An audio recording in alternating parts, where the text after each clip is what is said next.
Baik, Adik. Assalamualaikum warahmatullahi wabarakatuh. Ya, salawat serta salam semoga selalu tercurahkan kepada junjungan kita Nabi besar Muhammad Shallallahu Alaihi Wasallam, dan semoga di bulan Ramadan yang penuh berkah ini adik-adik semakin semangat ya untuk meraih ridho ilahi. Ya, baik. Untuk kali ini yang akan kita bahas adalah tentang aljabar boolean. Ya. Ini biasanya akan sering adik-adik gunakan ketika misalnya adik-adik itu misalnya di mata kuliah ini ada nih, mata kuliah sistem digital ya, ini akan sering digunakan. Nah, untuk mempunyai sebuah aljabar boolean itu harus memiliki hal-hal seperti ini ya, disebut sebagai aljabar boolean itu harus punya hal-hal seperti ini. Yang pertama, elemen-elemen dia itu adalah sebuah himpunan ya, elemen-elemen himpunan B yaitu A, B, C. Dia harus punya sebuah himpunan yang memiliki elemen. Yang kedua adalah ada operasi biner dan operasi uner ya. Lalu ada juga di situ dia memenuhi yang disebut dengan postulat Huntington ya. Nah, postulat Huntington itu seperti apa? Nah, postulat Huntington ini si Huntington ini menyebut bahwa disebut aljabar boolean jika dan hanya jika ada operasi penjumlahan ya sama operasi perkalian jika kedua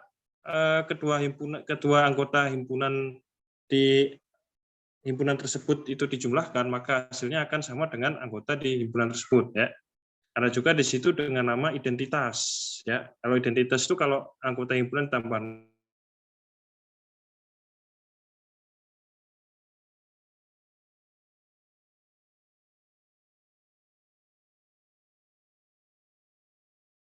tentu. Kalau anggota himpunan tersebut anggota-anggotanya dijumlahkan itu harus sama dengan anggota himpunan tersebut, tidak boleh di luar anggota himpunan tersebut ya. Nah, kalau gitu bilangan apa, himpunan apa yang kira-kira memenuhi syarat seperti ini ya? Nah, yang memenuhi syarat seperti ini adalah bilangan biner atau bilangan digital ya. Nah, ini ada operasi biner plus dan operasi dot ya. Operasi uner juga ada ya. Kaidah untuk operasi biner adalah seperti ini ya. Nah, yang bisa memenuhi itu hanya aljabar boolean dua nilai, yaitu yang digital seperti ini, 0 atau 1. Coba bayangin aja, dia klosur nggak? Klosur ada, Dek. 0 tambah 1, 1 ya, anggota bilangan itu. 1 tambah 0 juga 1 ya, anggota bilangan itu. 0 kali 1 juga 0 juga ya, anggota bilangan itu. Jadi yang bisa memenuhi hanya bilangan digital, yaitu 0 dan 1 ya. Nah, di aljabar boolean itu berlaku yang namanya operasi biner sama operasi unor ya. Ibaratnya kita anggap aja aljabar boolean itu bilangan logika lah ya, logika digital lah, 0 atau 1 ya. Nah, di sini kalau biner itu A kali B ya, ini sama dengan dan lah ya. Nah, kalau A dot kali B 00 jadinya 0 ya. 0 kali 1 ya 0 ya. 1 kali 0 0, 1 kali 1 1. Nah, kalau misalnya ini sama dengan logika N, nah kalau yang operator yang penjumlahan ya. Nah, dia A tambah B jadinya 0 juga ya. Kalau 0 A-nya 0, B-nya 0 jadinya 0. A-nya 0, B-nya 1 jadinya 1. Nah, dia baru akan bernilai 0 jika dua-duanya 0. Tapi kalau yang ini sebaliknya, kayak yang logika N ya, dia baru akan bernilai 1 jika dua-duanya sama dengan 1. Nah, ini logika N. Ini sama dengan logika N, ini sama dengan logika OR ya. Nah, ini sama dengan komplement. Komplemennya uner ya. Kalau diibaratkan dia uner. Kalau 0 apa? 1 ya komplemennya. Kalau 1 komplemennya apa? 0. Nah, itu ya. Ini ibaratnya sama kayak operasi logika lah. Cuman kita kaitkan ini dengan teknik digital ya. Karena perangkat yang kita gunakan sehari-hari itu adalah perangkat yang isinya adalah perangkat yang digital.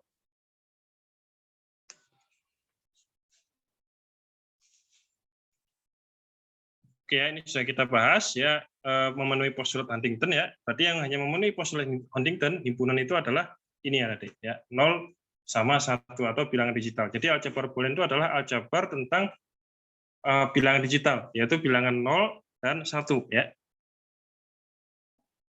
Nah, sekarang kita kenal dengan namanya adalah fungsi boolean ya. Fungsi boolean disebut juga fungsi biner adalah pemetaan dari Pn ke B melalui ekspresi boolean. Nah, kita biasanya menuliskannya seperti ini, ya. F Bn ke B. Yang dalam hal ini Bn adalah himpunan yang beranggotakan pasangan terurut ganda di dalam daerah asal B, ya. Nah, ini contoh-contoh beberapa fungsi boolean, ya. Jadi misalnya ada X dipetakan menjadi X, ya. Lalu ada XY, dia dipetakannya menjadi X. Kalau ada tanda seperti ini, dia berarti uner, ya, atau komplement. Berarti X uner Y ditambah XY absen ditambah Y uner, ya. Ini ada X uner sama Y uner. Lalu ada ini beberapa contoh tentang fungsi boolean. Jadi dia memetakan suatu daerah asal menjadi suatu bilangan hasil logika, tapi hasilnya adalah menggunakan ini bilangannya, ya. Nah, ini.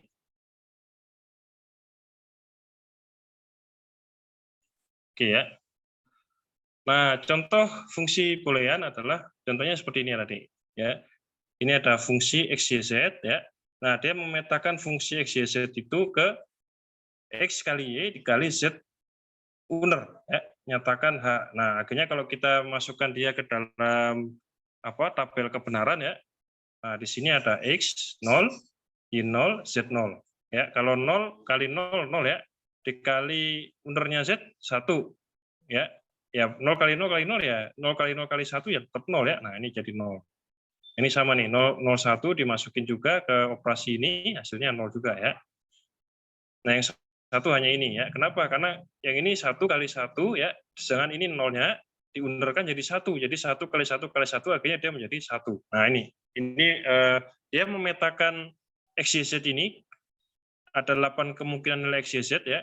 Dia petakan semua ke-8 kemungkinan dari nilai XYZ ini menjadi suatu bilangan biner 0 atau 1. Nah, itu adalah fungsi dari fungsi boolean. Ya, ini fungsi boolean, dia memetakan semua kemungkinan dari inputannya, ini kan inputannya, ya, X, Y, Z. Semua kemungkinan biner dari inputannya, dia misalnya ada 8 karena ada 3 input, jadi 2 pangkat 3 jadinya 8, ya. Maka ada 8 input di sini. Nah, 8 input tadi dia dipetakan melalui operasi boolean. Nah, dari operasi boolean itu akhirnya keluarlah hasilnya, ya. Hasilnya juga digital juga, ya. Nah, makanya tadi disebutnya postulat Huntington itu, ya, pasti hasilnya adalah anggota dari himpunan tersebut. Nah, makanya kalau nggak 0, ya 1. Nah, ini akhirnya keluar di sini ada D. Nah, kita di operasi bilangan aljabar boolean itu kadangkala kita kenal yang namanya adalah bentuk kanonik, ya. Nah, ada 2 macam bentuk kanonik, ya. Yang pertama ada SOP atau singkatan dari sum of product, ada juga yang product of sum, ya. Kalau kita jelaskan sum of product itu artinya apa? Sum of product itu adalah sum penjumlahan dari setiap perkalian, ya. Nah, misalnya ini adalah bentuk kanonik dari fungsi boolean, ya. Ini fungsi booleannya. Nah, misalnya kita pakai sum of product atau penjumlahan dari setiap perkalian. Nah, bisa juga fungsi kanoniknya itu diubah jadi seperti ini nanti. X absen Y absen Z ditambah X Y absen Z absen tambah X Y Z. Nah, ya. Nah, bisa juga ini kan perkalian, ya. Perkalian penjumlahan dari perkalian dari semua bilangan biner. Ada juga dia bentuknya adalah POS atau product of sum. Kalau kita artikan product of sum, arti dari product of sum itu adalah perkalian dari seluruh penjumlahan, ya. Nah, jadi misalnya ini fungsinya X, Y, Z. Nah, ini kan perkalian semua tadi. Perkalian dari apa? Dari penjumlahan dari inputannya. Nah, ini adalah bentuk dari POS. Yang ini biasanya disebut dengan minterm. Nah, kalau yang ini, yang bentuknya seperti ini, dia biasa disebut dengan nama maxterm. Ya, seperti itu. Oke, ya. Kalau minterm dia biasanya dilambangkan dengan M0. Kalau maxterm dia biasanya dilambangkan dengan M0 besar, ya. Oke, paham ya tentang bentuk kanonik, ya. Jadi bentuk kanonik itu adalah suatu bentuk penjumlahan SOP atau POS dari sebuah fungsi boolean. Dia bisa berbentuk SOP. Kalau SOP itu kira bentuknya seperti ini, ya. Penjumlahan dari beberapa perkalian dari inputannya. Nah, kalau POS, product of sum, itu adalah perkalian dari beberapa penjumlahan dari inputannya. Ya. Oke, ini ada beberapa lambang. Kalau misalnya ada 3, ada 2 ya. Ini kalau ada 2 kemungkinan, inputannya 2. Kalau ini adalah inputannya 3. Kalau inputannya 4 berapa? Ya bisa lebih panjang lagi ya. Oke, saya jelaskan dulu Adik-adik ya, perbedaan antara minterm sama maxterm ya. Misalnya di sini 00 ya. Nah, 00 itu kalau kita gunakan yang SOP atau minterm, dia sama dengan X uner sama Y uner. Kalau 01 sama ya, X uner sama Y ya, karena 1. Nah, ini 1, maka X-nya ini nggak ada unernya, sedangkan Y karena di sini 0, dia menjadi Y uner. Ya, sama dengan bawahnya 11 ya. Nah, kalau maxterm agak beda ya. Kalau kamu ke maxterm itu agak beda. Justru kalau yang 00 itu nggak ada unernya tadi. Ya, kalau yang bentuknya POS ya. 00 ini malah nggak ada unernya. Nah, dia seperti ini. Justru yang malah ada satunya, ya justru yang malah di sini ada unernya. Ini adalah suatu peraturan di aljabar boolean ya. Nah, ini juga berlaku di jika sukunya 3 ya. Jadi ada perbedaan antara yang SOP sama yang POS ya. Dia melambangkan 000 ini kalau yang SOP jadinya X absen, Y absen, Y absen, tapi kalau maxterm dia hanya yang 00 ini 0 ini justru malah nggak ada unernya tapi dia jumlahkan ya. Ini kalau yang pakai POS ya. Ya, tapi yang sering digunakan yang mana? Yang sering digunakan adalah yang SOP ini. Yang minterm ya. Oke, misalnya nyatakan tabel kebenaran di bawah ini dalam bentuk kanonik SOP dan POS ya. Nah, misalnya seperti ini. Nah, ini ada suatu petunjuk adik-adik ya. Kalau misalnya kalian SOP ya, maka kalian cari nilai-nilai input yang menghasilkan nilai fungsi sama dengan 1 ya. Coba kita lihat di sini. Yang nilainya 1 mana aja nih? 001, 100 sama 111 ya, yang nilainya 1. Itu kalau kita mau buat yang SOP. Sekali lagi kalau yang SOP, adik-adik cari yang nilainya outputannya 1. Mana aja ini tadi ya? 001, 100 sama 111 ya. Oke. Nah, kalau sudah, setelah itu kita rubah dia ke dalam bentuk kanonik ya. Kalau 001 karena dia SOP, maka yang 0 itu kita kasih uner ya. Makanya di sini jadi X absen, Y absen sama Z ya. Tapi kalau yang 100 ya jadinya gimana Adik? Satunya X, ini 0 Y ya, jadinya Y uner, Z uner ya. Nah, kalau 111 dia menjadi tambah X, Y, Z. Nah, jadi kalau bentuk ini tadi ya, diagram tabel kebenaran ini, kalau dia dirubah menjadi SOP, sum of product, dia bentuknya seperti ini. Ya, yaitu penjumlahan dari semua perkalian inputannya.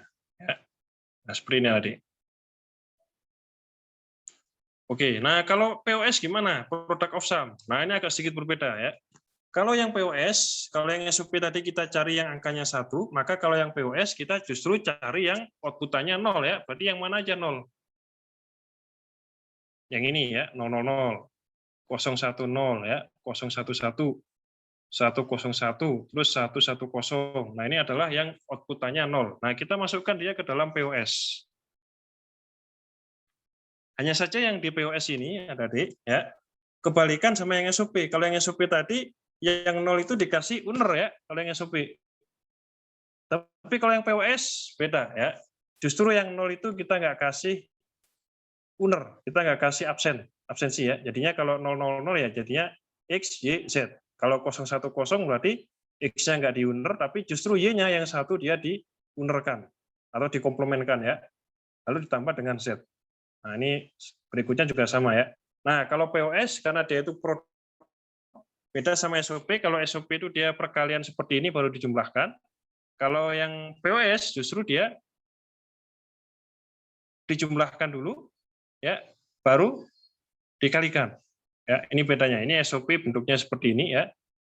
Dicari 1, lalu dibentuk apa?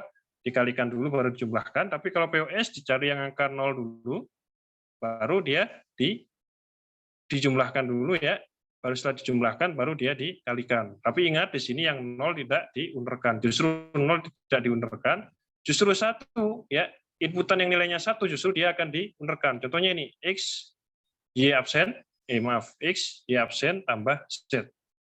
011 jadinya X plus Y absen plus Z absen. Nah, beda dengan SOP. Jadi bedakan dulu sum of product sama POS ya. Nah, jadi tabel ini ada di tabel yang saya kasih ke adik-adik ini, dia punya dua jawaban. Satu jawaban SOP seperti ini ya. Ini SOP-nya. Yang berikutnya POS, product of sum. Dari hasil perkalian dari hasil penjumlahan ketiga inputannya. Oke ya, semoga bisa dipahami. Nah, berikutnya kita penyederhanaan fungsi boolean. Ada berbagai macam cara ya. Ada secara aljabar, ada kita menggunakan peta Karnac, ada juga kita menggunakan metode Cohen-Mac-Klasky atau metode tabulasi ya. Nah, untuk mempersingkat waktu pembahasan, kita akan menggunakan metode penyederhanaan yang paling sering digunakan dan juga sering digunakan di dunia komputer, yaitu yang metode terakhir ya, yaitu Cohen-Mac-Klasky. Kalau yang peta Karnac insya Allah lebih sulit ya, tapi kita akan bahas yang lebih sering digunakan dan juga bisa digunakan di dunia komputer, yaitu Cohen-Mac-Klasky ya.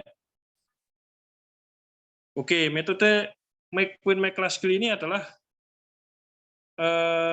mudah untuk dijadikan program di komputer ya, dibandingkan dengan metode yang lain. Jadi misalnya adik-adik mau bikin program tentang metode Mac-Klasky ya, itu akan lebih bagus, itu akan lebih baik, lebih mudah dibandingkan menggunakan yang lain. Jadi kita belajar ini aja ya, karena kita kan programmer ya, supaya kita bisa bikin misalnya program untuk menyederhanakan aljabar boolean ini. Jadi, ya. Nah, ini ada beberapa langkahnya ya. Nanti kita praktekkan aja. Yang pertama, langkah pertama, gabungkan minterm yang memiliki perbedaan hanya 1 bit. Ya. Setelah adanya kombinasi antar minterm, gabungkan kembali minterm yang memiliki perbedaan 1 bit sekali lagi ya. Sampai terus ada di 1 bit terus sampai akhirnya kita cari bentuk prima yang terpilih. Lalu yang keempat, kita cari minterm yang tidak tercakup dalam bentuk prima terpilih ya. Oke, kita langsung ke contoh soal adik-adik.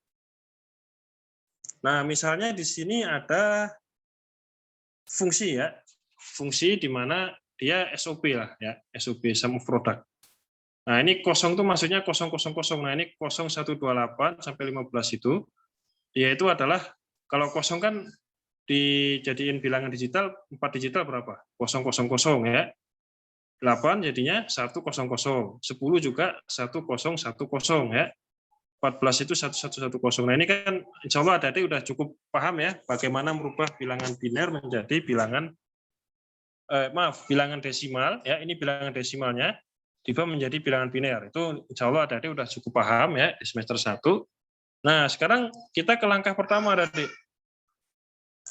Langkah pertamanya adalah cari kombinasi bilangan-bilangan yang sekiranya dia itu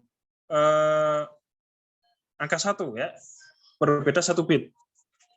Contoh misalnya angka 0 dengan 1 ini ya. Ini kan perbedaannya 1 bit nih, 0 sama 1. Nah, kita gabungkan. Jadi 000, 01-nya kita ganti jadi strip karena ini kan bisa 0 bisa 1 ya, kita ganti jadi strip. 02 juga sama. Nah, lihat nih 02 ya. 0 sama 2. Perbedaannya di bit mana? Di bit yang Y ya. Nah, akhirnya di sini Y-nya kita kasih strip. Ada juga 08, perbedaannya di sini ya, di W. Nah, makanya di sini W-nya jadinya kita kasih tanda strip. Nah, berikutnya sama sampai ke bawah ada di 210 misalnya ya, 210 perbedaannya ada di 1 sama 0 ya. Maaf, 210 mana? Mungkin ya. Kalau 210 itu dia sama di 3 bit terakhir tapi dia berbeda di bit awal ya. Makanya di bit awalnya 2 dan 10 ini jadinya min strip. Oke, kita coba lagi 810 ya. 8 dengan 10. Perbedaannya di mana tadi? Perbedaannya di bit yang ke Y ya. Ini sama ya. Terakhir juga sama, ternyata perbedaannya di sini. Nah, makanya di sini dia jadi 1, 0, strip 0. Nah, sama berikutnya. 10, 11, 10, 14, 15, 15, 14, 15. Jadi kita di Cohen-Mac-Klasky itu kita kumpulkan dulu desimal atau minterm ya. Ini kan minterm nih. Minterm yang kira-kira memiliki perbedaan 1 bit.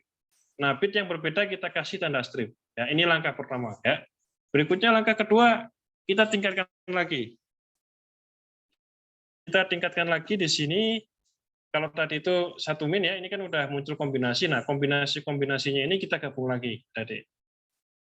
Kita gabung lagi di sini, misalnya di sini 02, 8, 10 ya.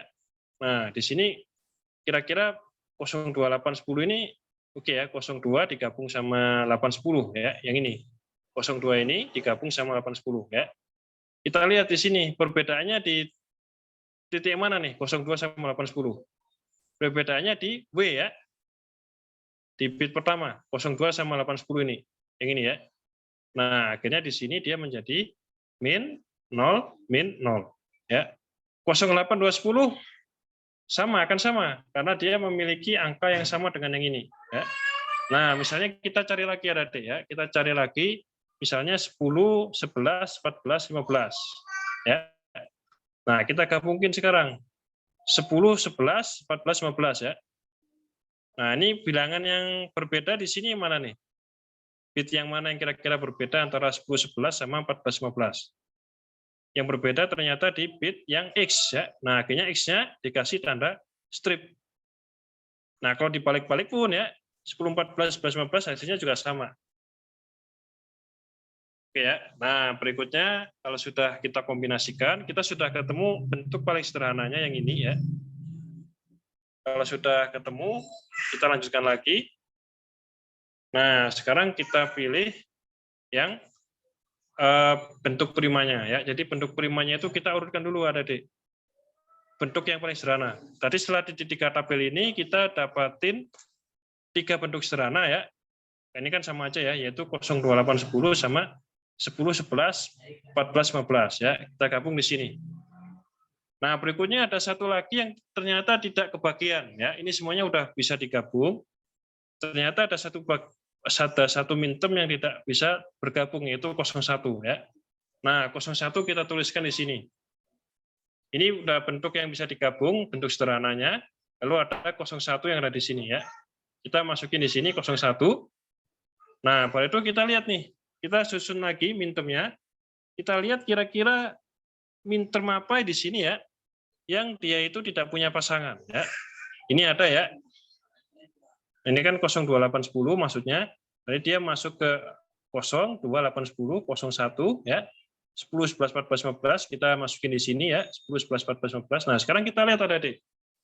Kita lihat kira-kira minterm mana yang dia nggak punya pasangan di bawahnya. Itu langkah berikutnya ya. Kira-kira yang mana nih? Nah, ini contohnya ya. Ini contohnya angka 1. Nah, kita kasih tanda bintang dulu nih. 2 juga nggak punya pasangan di bawahnya. Dia cuma tunggal doang di sini ya. 8 juga tunggal doang ya. Oke, apalagi 11 ya. Terus 14. Terus 15. Ini kan dia nggak punya pasangan lagi. Dia cuma tunggal di sini. Oke, nah kalau sudah, sekarang kita lihat di sini ya. Yang bentuk primanya udah kita centang semua ya. Ternyata semuanya udah punya di sini ya, udah punya kepemilikan. Lalu setelah itu di sini kita lihat ternyata di minterm ini semuanya sudah tercakup ya. Oke, nah berarti bentuk sederhananya bisa kita tuliskan menjadi 01. 01 itu berapa? W absen, X absen, Y absen ya. 01 itu ini ada di. Nah, ini kan 01 ya.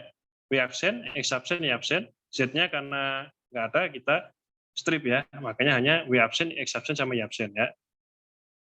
Berikutnya kalau 02810 ya, yang ini. Berarti kalau 02810, dia bentuknya hanya X absen sama Z absen ya. Nah, akhirnya dia keluar di sini, jadinya X absen sama Z absen. Berikutnya kalau dia 10, 11, 14, 15 ya, kalau kita lihat di gambar ini 10, 11, 14, 15 itu dia X, W ya sama Y. Nah, akhirnya dia keluar di sini ya. Nah, itu baru kita bentuk sederhananya ya. Bentuk sederhananya dari ini tadi. Bentuk sederhananya dari ini semua adalah dia bisa menjadi disederhanakan menjadi seperti ini. Walaupun ini sebenarnya panjang ya, ada 16 kemungkinan, tapi ternyata bisa disederhanakan dengan menggunakan metode Win, Max, Klasky ya.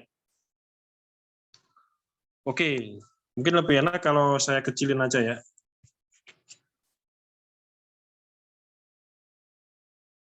Baik. Nah, sekarang kita ke contoh berikutnya ya. Saya ambil contoh di sini 1, 4, 6, 7, 8, 9, 10, 11, 15 ya.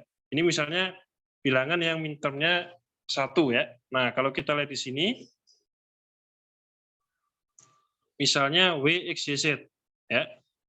Nah, kalau kita lihat di sini ada D 1 kan ini adalah desimalnya, kita rubah jadi biner.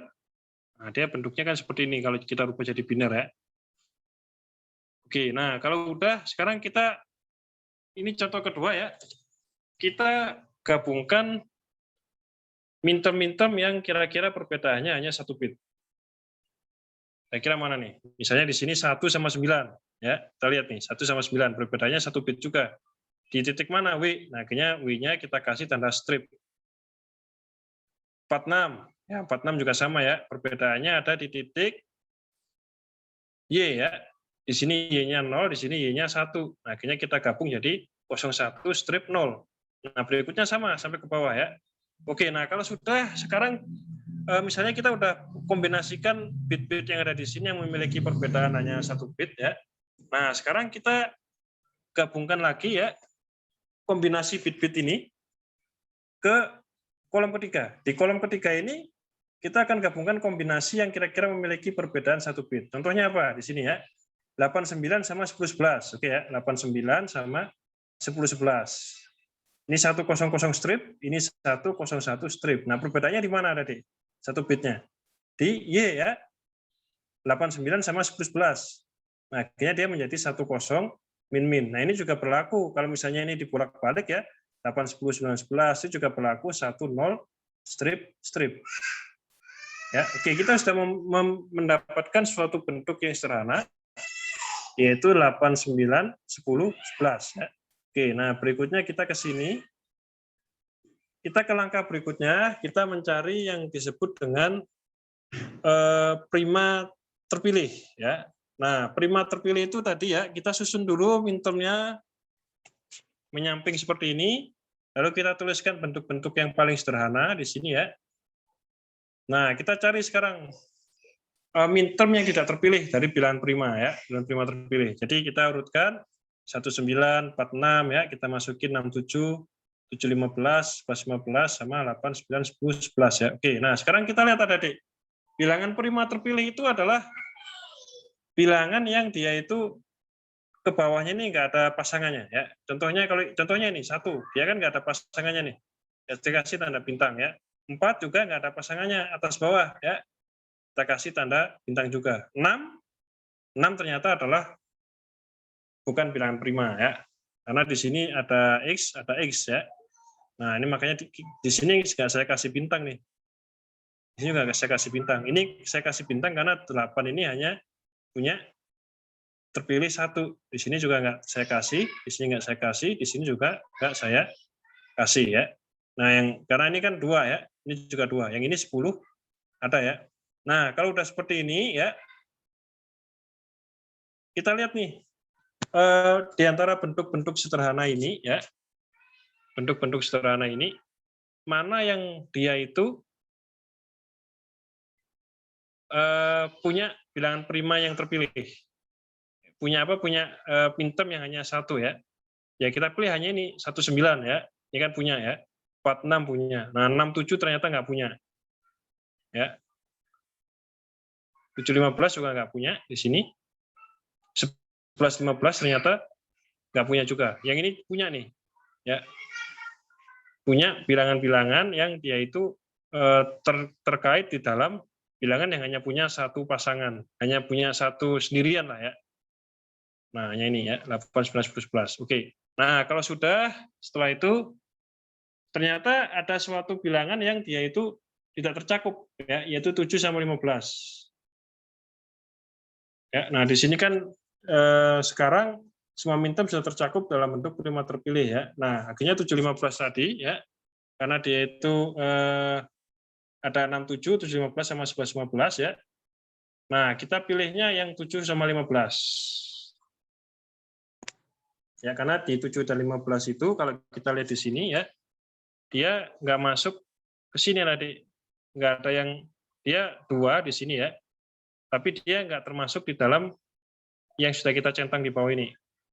Ya, nah karena 715 ini nggak ada ya, akhirnya terpaksa kita centang juga, akhirnya dia masuk ke dalam bentuk bilangan primer yang ada di sini ya. Nah, kalau ini kita sederhanakan ya, 19, 46, 715 sama 89, 10, 11 itu akan masuk menjadi bilangan sederhananya seperti ini ya. 19 kok jadi seperti ini, Pak? Ya, kan kita lihat di sini nih. 19 ya. Bilangan ini ya. Sebentar, 19 yang ini. Mana nih? Oh, nggak ada.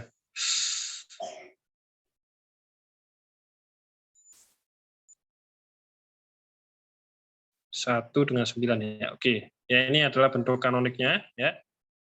Akhirnya dia disederhanakan jadi seperti ini. X absen Y absen Z tambah W absen X Z absen tambah X Y Z ditambah W X uner ya, W X absen. Misalnya saya ambil contoh 8, 9, 10, 11. Kenapa bisa jadi W absen ya?